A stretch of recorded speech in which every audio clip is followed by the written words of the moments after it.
So I'm now standing in the current workshop and you can see some of our equipment. We use all reconditioned Caterpillar gear bought from our Mangae heavy equipment in Dar es Salaam. It's proven to be absolutely fantastic value for money and significantly reduces our capex.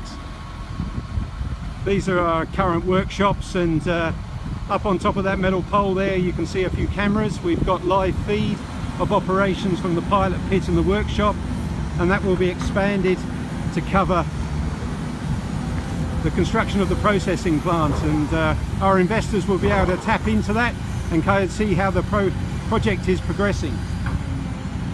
Just around here on the right you can see the original test plant which we use for do a lot of the bulk sampling, and we've probably processed close to 10,000 tons of material now to get a working understanding of grade and the overall metallurgical characteristics of the ore.